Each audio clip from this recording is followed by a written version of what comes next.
selamat datang ke YouTube channel Abang BZ Production.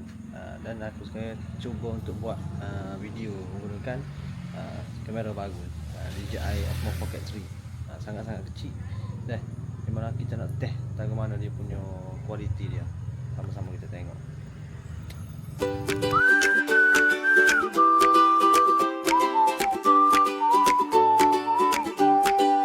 Langit biru, mentari menyapa. Ini aku berada dalam kereta Aku berada dalam kereta. Di mana kau boleh tengok sendiri bagaimana dia punya lighting dia.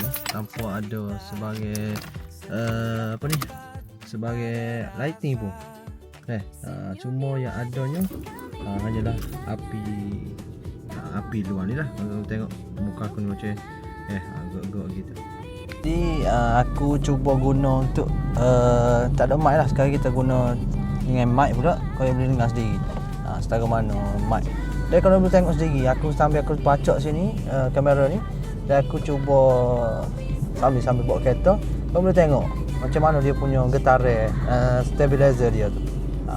Clear kan? Walaupun tengah bawa kereta kata dengan loncat-loncat ada lubang apa semua, tapi tengok sendiri. Kisah dari hati ke hati, kita jelajah serata negeri dengan senyuman dan harmoni. Sambil-sambil tu kita tengoklah juga keindahan bumi Gua Musang ni. Daripada dulu sampai sekarang kita tengok macam mana perubahan yang ada sekarang. Laut terbentang, langkah terus tanpa bimbang. Makan sedap, orang pun ramah. Cerita indah di mana-mana. Setiap video. Kita berada di traffic light sekarang ni. Sekarang ni aku nak pergi ke orang ajak ada segi semaya ajak.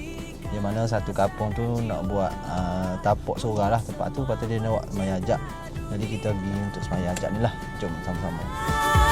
Jom jalan-jalan bersama Emerbuzi, nikmati indahnya destinasi. Now kita dah sampai ke Saujana Harmony.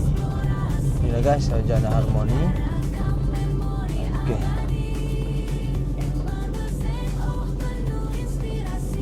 Kalau kita tengok ini Saujana Harmony, tempat kita nak pergi semaya ajak balik.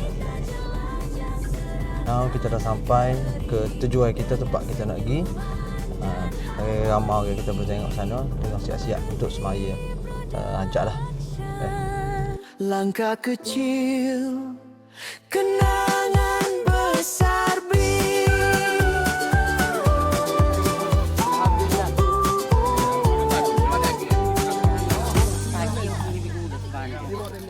Kenian kau ni.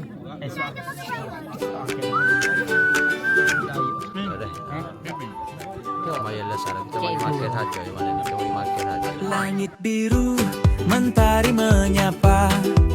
Perjalanan baru pun bermula. Langkah kaki penuh cerita. Okey, baik guys. Maaf sebab malam aku pun nak tutup. Itu saja konten aku kali ini. Di mana konten aku nak cuba review lah aku punya DJI Osmo Pocket ni. Di mana sangat-sangat kecil. Bayar kes sendiri. Dia buat kereta pun kita letak depan ni. Tak tekan masa berhenti, dia tekan. Lepas tu tengok sampai habis. Sampai nak ayat tu tengok tak ada getaran kampung. Jadi untuk korang yang seorang blogger ke, main video ke, elok ambil benda ni satu. Jangan lupa tekan link.